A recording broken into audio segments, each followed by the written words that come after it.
दोस्तों, आज हम बात करने वाले हैं कि यहूदी धर्म के लोग अपनी मुकद्दस दीवार यानी कि दीवारे गिरिया के सामने खड़े होकर या मोहम्मद क्यों पुकारते हैं।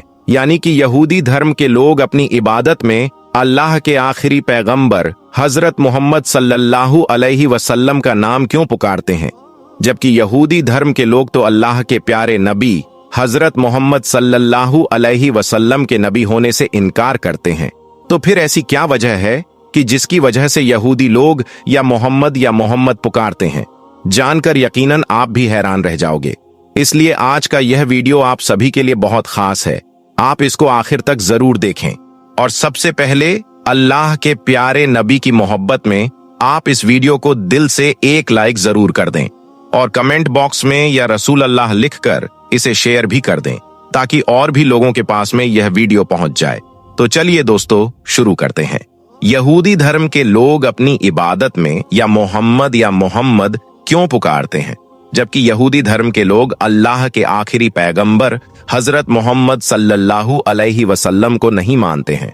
दोस्तों, इस बात में कोई भी शक नहीं है कि हजरत मोहम्मद सल्लल्लाहु अलैहि वसल्लम जो सारे जहां के लिए नबी और रहमत बनकर आए, क्योंकि आपका जिक्र तमाम आसमानी किताबें जैसे कि तौरात, इंजील और जबूर में नामे अहमद के साथ मिलता है। इसलिए आपसे पहले आने वाले तमाम अंबिया किराम ने आपके मुताल्लिक अपनी अपनी कौमों को बशारत दे रखी थी, और साथ ही यहूदियों की मुकद्दस किताब में भी नामे मोहम्मद दर्ज है। यही वजह है कि यहूदी धर्म के लोग अल्लाह के आखिरी पैगंबर हजरत मोहम्मद सल्लल्लाहु अलैहि वसल्लम पर ईमान न लाने के बावजूद भी आपका नाम अपनी इबादत में लेने पर मजबूर हैं और दीवारे गिरिया के सामने खड़े होकर नामे मोहम्मद को बार बार पुकारते हैं। याद रखें, जिस तरह से हम मुसलमानों के लिए काबा शरीफ मुकद्दस है, उसी तरह से यहूदियों के लिए दीवारे गिरिया उतनी ही ज्यादा मुकद्दस है। लेकिन अब सवाल यह पैदा होता है कि जब यहूदी धर्म के लोग अल्लाह के आखिरी पैगंबर हजरत मोहम्मद सल्लल्लाहु अलैहि वसल्लम को ना पैगंबर मानते हैं और ना ही रसूल और ना ही नबी, तो फिर वह अपनी तालीमात में बार बार आपका नाम क्यों पुकारते हैं? यानी कि फिर वह दीवारे गिरिया के सामने खड़े होकर या मोहम्मद क्यों पुकारते हैं? दोस्तों, याद रखें, दुनिया की पहली आसमानी किताब तौरात अल्लाह के प्यारे नबी हजरत मोहम्मद सल्लल्लाहु अलैहि वसल्लम की पैदाइश से तकरीबन 4000 साल पहले हजरत मूसा अलैहिस्सलाम पर नाजिल हुई थी। और यहूदी कौम दरअसल हजरत ईसा के बेटे हजरत याकूब और फिर उनके बेटे यहूदा की नस्ल से हैं। हजरत याकूब का लक़ब इज़राइल था, इसलिए इनकी औलाद को बनी इज़राइल भी कहा जाता है। इनके एक बेटे हजरत यूसुफ थे, जिन्हें मिस्र के अंदर लोगों की हिदायत के लिए पैगंबर बनाकर भेजा गया था, जबकि हजरत याकूब के दूसरे बेटे यहूदा की नस्ल से यहूदी धर्म की नस्ल आगे बढ़ी और इसी निस्बत से इस कौम को यहूदी कौम कहा जाता है। याद रखिए, यहूदी कौम पहले अल्लाह ताला की लाडली कौमों में से एक कौम हुआ करती थी।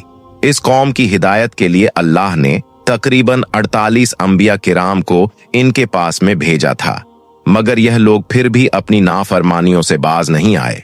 इस कौम की बार बार नाफरमानियों के बावजूद भी अल्लाह ताला ने इन पर अपना रहमो करम जारी रखा। न इनको सिर्फ फिरौन जैसे जालिम बादशाह से बचाया, बल्कि जब बनी इज़राइल कौम सहरा में रास्ता भूल गई थी, तो इन पर बादल का एक टुकड़ा भी अता फरमाया था, जो 40 साल तक इस कौम को धूप से बचाता रहा। इस तरह से यह कौम अल्लाह ताला की एक लाडली कौम हुआ करती थी और इन्हें इस बात पर बहुत ज्यादा गरूर भी था, यानी कि बहुत ज्यादा घमंड भी था। और ये लक़ब आज तक इन लोगों में वैसे ही कायम है, क्योंकि यहूदी कौम अपने अलावा बाकी कौमों को सिर्फ एक जानवर से ज्यादा अहमियत नहीं देती है। मगर फिर इनको असल तकलीफ उस वक्त पहुंची जब यहूदी उल्मा ने इनके खुदा के पैगाम के अंदर अपनी मर्जी के मुताल्लिक अदल बदल करके अपने ही लोगों पर जुल्म करने के लिए तरह तरह के कानून बना दिए। फिर अल्लाह ने इस कानून को खत्म करने के लिए हजरत ईसा अलैहिस्सलाम को अपना नबी और रसूल बनाकर भेजा। याद रखें, पैगंबर और रसूल में फर्क होता है। रसूल वो होता है जो नई शरीयत और अल्लाह का कानून किताब की सूरत में लेकर इंसानों की हिदायत के लिए भेजा जाता है, और फिर आकर जब वो अपनी रिसालत का ऐलान कर देता है तो तमाम पिछली शरीयत का कानून खत्म हो जाता है, और फिर जो कौम इसे ना माने उस पर अल्लाह ताला का अजाब नाजिल होता है। इसके अलावा हम आपको यह भी बता दें कि रसूल कत्ल भी नहीं हो सकते हैं, क्योंकि अल्लाह ताला खुद इनकी हिफाजत करता है, जबकि पैगंबर रसूल की भूली हुई तालीमात याद करवाने के लिए और लोगों को हिदायत पर लाने के लिए आते हैं। अब जब हजरत ईसा अलैहिस्सलाम नई शरीयत यानी कि इंजील लेकर आए, तो इसका मतलब तौरात जो उस वक्त रद्दोबदल के साथ मौजूद थी वो रद्द हो गई। इसलिए तमाम यहूदी उल्मा को एक नौजवान के हाथों अपनी कुर्सी, अपना रुतबा और अपनी शोहरत सब कुछ जाती हुई नजर आने लगी। लिहाजा फिर उन्होंने साजिश करके हजरत ईसा अलैहिस्सलाम को सूली पर लटकाने की कोशिश की, मगर अल्लाह ताला ने फिर आपको जिंदा ही आसमानों पर उठा लिया था, क्योंकि अल्लाह ने अपने रसूलों की हिफाजत का वादा खुद किया है।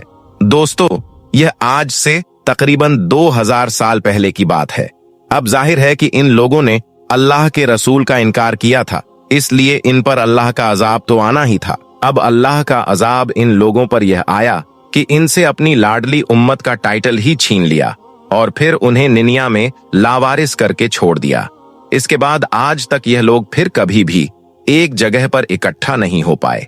अब जब इस लाडली कौम से उसका गरूर छीन लिया गया, तो अल्लाह ने हजरत इब्राहिम अलैहिस्सलाम के बेटे हजरत इस्माइल की नस्ल से हजरत मोहम्मद सल्लल्लाहु अलैहि वसल्लम को अरब में अपना रसूल बनाकर भेज दिया। अब इधर तमाम यहूदी यह सोच रहे थे कि वह हजरत इब्राहिम अलैहिस्सलाम के दूसरे बेटे की नस्ल से होंगे, क्योंकि तमाम यहूदी इनके बेटे याकूब और उनके बेटे यहूदा की नस्ल से हैं, जबकि तमाम अरब इस्माइल की नस्ल से हैं। और फिर जब अल्लाह के आखिरी पैगंबर हजरत मोहम्मद सल्लल्लाहु अलैहि वसल्लम ने नबूवत का ऐलान किया, तो जाहिर सी बात है कि यहूदी लोगों ने यह कहकर आपको मानने से इनकार कर दिया कि यह हमारी कौम यानी कि हजरत ईसा की नस्ल से नहीं है। और दूसरी बात, असल शरीयत तो शरीयत मूसा है, जो कि सिर्फ उन्हीं के पास में है, जबकि इसके देखा देखी मोहम्मद अरबी ने इस कुरान को अल्लाह का पैगाम कहकर खुद से बनाया है। मगर हक को पहचानने वाले लोग अल्लाह हर दौर के अंदर जरूर पैदा फरमाता है, जिन्होंने उस वक्त भी अल्लाह के आखिरी पैगंबर हजरत मोहम्मद सल्लल्लाहु अलैहि वसल्लम की पैदाइश और आमद की पेशेन गोई को पहचान कर आपका इकरार किया और इस बात को माना कि आप ही आखिरी पैगंबर और रसूल हैं। इस बात का जिक्र नामे मोहम्मदी के साथ तौरात के अंदर भी मौजूद है, जिनका जिक्र और इंतजार वह सदियों से कर रहे थे। दोस्तों, यहूदियों की किताबे मुकद्दस सोम और सोलोमन में चैप्टर 5 की 16वीं आयत के अंदर यह लिखा है, जिसका उर्दू में तर्जुमा यह है कि वह मेरा दोस्त है, वह मेरा प्यारा है, वह सबका मोहम्मदी है, यरूशलम की बेटियों। और आज इसी आयत का जिक्र यहूदी धर्म के लोग दीवारे गिरिया के सामने खड़े होकर करते नजर आते हैं, यानी कि वह इस दीवार के सामने खड़े होकर या मोहम्मद पुकारते हैं। अब सवाल यह पैदा होता है कि इतनी साफ साफ निशानी मौजूद होने के बावजूद भी यहूदी रब्बी यानी कि यहूदी आलिम अपने लोगों को इस आयत का क्या जवाब देते हैं। दरअसल यहूदी आलिम खुद से इस आयत का मतलब लोगों को समझाने की कोशिश करते हैं और उनको धोखा देते हैं। वह बताते हैं कि मोहम्मदी का मतलब होता है सबसे प्यार करने वाला। बस इसी वजह से यहूदी लोग यह कहकर इस आयत को झुठला देते हैं कि इसमें मोहम्मद लफ्ज का मतलब सबसे मोहब्बत करने वाला होता है, न कि यह अल्लाह के आखिरी पैगंबर का नाम है। अब जब हम इस आयत को पढ़ते हैं तो इब्रानी जबान के अंदर यहूदी खुद मोहम्मद लफ्ज को मोहम्मदी नाम से पढ़ते हैं, बिल्कुल ऐसे ही जैसे यह खुदा के लिए आलू लफ्ज का इस्तेमाल करते हैं। मगर इब्रानी जबान के अंदर यह अदब की वजह से इसे लोही में पढ़ते हैं। तो इस बात से साबित यह हुआ कि यहाँ पर मोहम्मद का लफ्ज प्यार और शफकत के मायनों में नहीं, बल्कि बाकायदा एक निहायत ही अदब वाली और मोहतरम शख्सियत की बात कर रहा है, जो कि एक नबी का नाम है। दोस्तों, यहूदी आलिम बहुत पहले से जानते थे कि बहुत ही जल्द अल्लाह का आखिरी पैगंबर हजरत मोहम्मद सल्लल्लाहु अलैहि वसल्लम इस दुनिया के अंदर आने वाला है, और आपकी विलादत की निशानियां को देखकर वह समझ गए थे कि वह आखिरी नबी हमारी नस्ल से ही होगा। मगर फिर भी अल्लाह ने इस कौम के ऐसे लोगों को हिदायत दी जो कि हक को पहचान गए, इसलिए उन्होंने अपना सब कुछ कुर्बान करके आप सल्लल्लाहु अलैहि वसल्लम पर ईमान ले आए। मगर जो बाकी बच गए उन्हें अल्लाह ने हिदायत नहीं दी, क्योंकि ना तो उन्होंने इसके लिए कोशिश की और ना ही अल्लाह ने इनकी बदआमाली की सजा अब तक उन्हें दी। इन लोगों ने जिस तरह से अंबिया कराम का कत्ल किया, वैसे ही हजरत ईसा अलैहिस्सलाम और हजरत मोहम्मद सल्लल्लाहु अलैहि वसल्लम को भी झुठलाया, जिसके अजाब का मजा भी इनको अभी चखना है। और इनकी यही सजा इन्हें खींचकर दज्जाल के पीछे खड़ा कर देगी, जिसे यह लोग असल मसीहा समझकर उसकी फौज का हिस्सा बनेंगे। और फिर यह हक और बातिल की आखिरी जंग होगी। और अल्लाह का कानून है कि फतह हमेशा हक की होती है, और यही उस दिन भी होगा। दोस्तों, कयामत को लेकर इंटरनेट पर बहुत सारे सवाल सर्च किए जाते हैं, जैसे कि कयामत कब आएगी, यह दुनिया कब खत्म होगी, और कयामत की कौन कौन सी निशानियां जाहिर होने के बाद कयामत आएगी। इस तरह की बातें आप अक्सर सुनते रहते होंगे।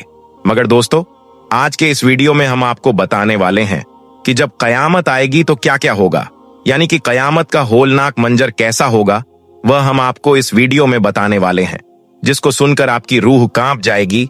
इसीलिए आप इस वीडियो को आखिर तक जरूर देखें और कमेंट बॉक्स में अल्लाहू अकबर लिखकर अपने दोस्तों में शेयर भी कर दें, ताकि ज्यादा से ज्यादा लोगों तक यह वीडियो पहुंच सके। तो चलिए शुरू करते हैं।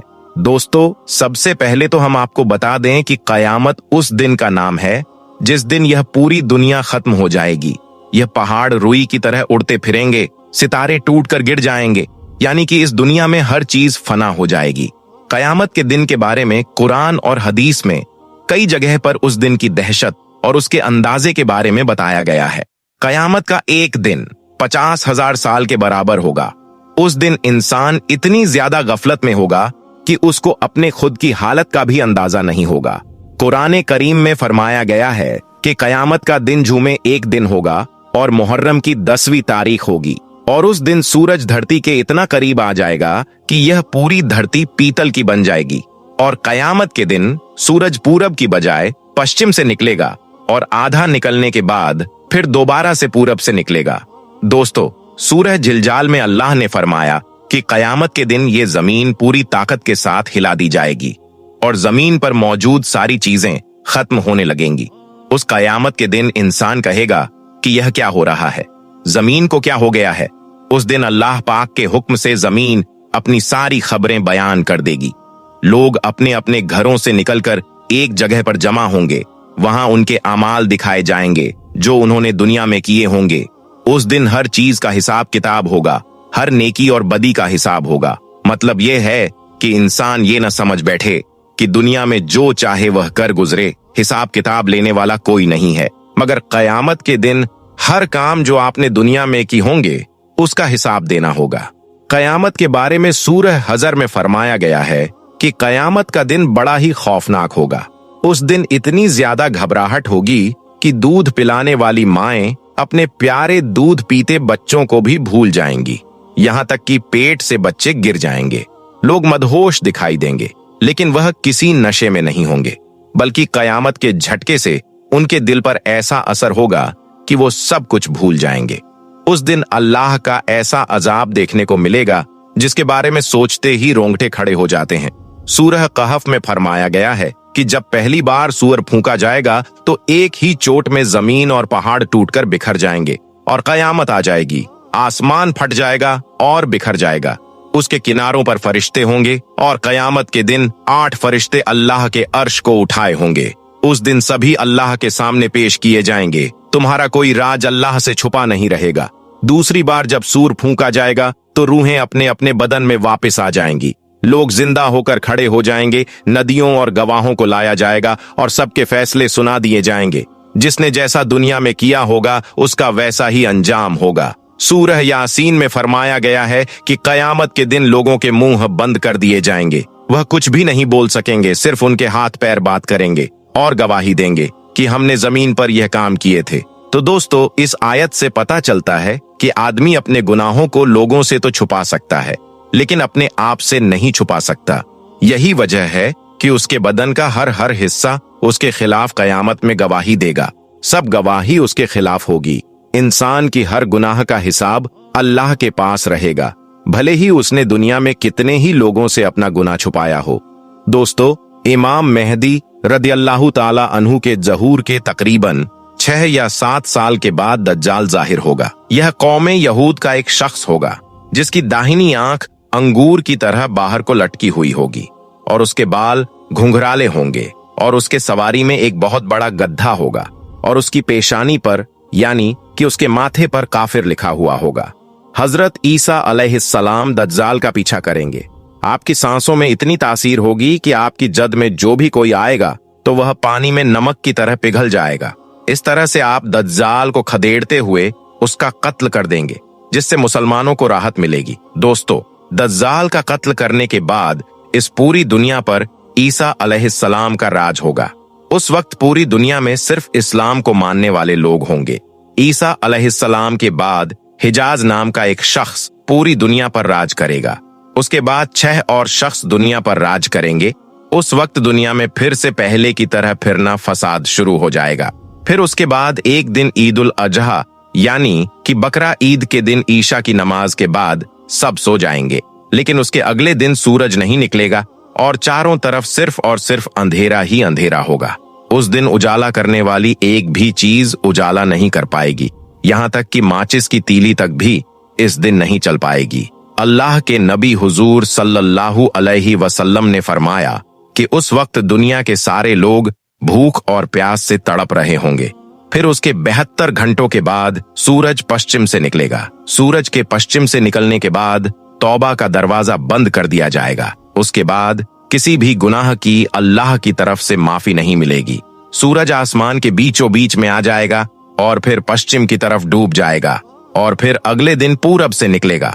उसके बाद अरफा के मैदान में एक भयानक भूकंप आएगा और भूकंप से यह जमीन फट जाएगी और जमीन में से दाब्बतुल अर्ज नाम का एक जानवर इस दुनिया में आ जाएगा।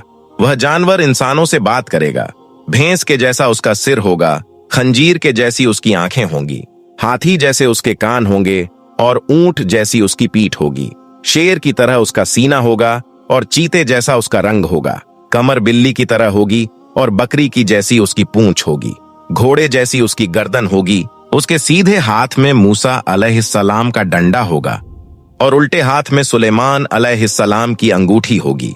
उसके बाद वह जानवर पूरी दुनिया में चक्कर लगाएगा और जब वह जानवर मुसलमानों की मुंह पर डंडा फेरेगा तो उनका मुंह रोशनी से खिल उठेगा और जब वह काफिरों के मुंह पर अंगूठी फेरेगा तो उनका मुंह काला हो जाएगा। फिर दुनिया में सिर्फ 2 ही तरह के लोग होंगे, गोरे और काले। उसके बाद एक दिन काबा शरीफ को तोड़ दिया जाएगा। 7,000 लोग काबा से लेकर जद्दा के समुद्र तक एक सफ में खड़े होंगे। काबा शरीफ की एक एक ईंट तोड़कर वह लोग जद्दा के समुद्र में फेंक देंगे। काबा शरीफ को तोड़ देने के बाद फिर कोई नमाज नहीं होगी। फिर एक काला धुआं इस जमीन को वोट देगा, जिसके आने से हम पास में खड़े इंसान को भी नहीं देख पाएंगे। फिर आसमान साफ होते होते सभी मुसलमानों का इंतकाल हो चुका होगा। फिर एक जुमे को अल्लाह ताला इसराफील अलैहिस्सलाम को सूर फूंकने को कहेंगे। पहली फूंक में ही यह पूरी कायनात तहत नहस हो जाएगी। मगर दोस्तों याद रखें, कयामत आने से पहले हमें उसकी कई निशानियां दुनिया में देखने को मिल जाएंगी जो बहुत ही ज्यादा खतरनाक होंगी। कुछ निशानियां आज भी हम इस दुनिया में देख रहे हैं, लेकिन लोग अपनी हरकतों से बाज नहीं आ रहे हैं और गुनाह पर गुनाह किए जा रहे हैं। उन्हें अपनी आखिरत का बिल्कुल भी खौफ नहीं है। उनका अंजाम आखिरत में इतना ज्यादा दर्दनाक होगा कि अगर सपने में भी वह देख लें तो सदमे में आ जाएंगे।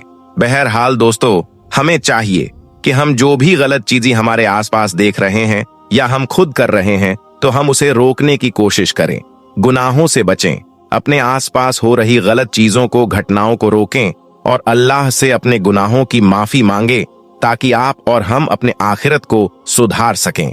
क्योंकि दुनिया की जिंदगी तो एक ना एक दिन खत्म हो जाएगी।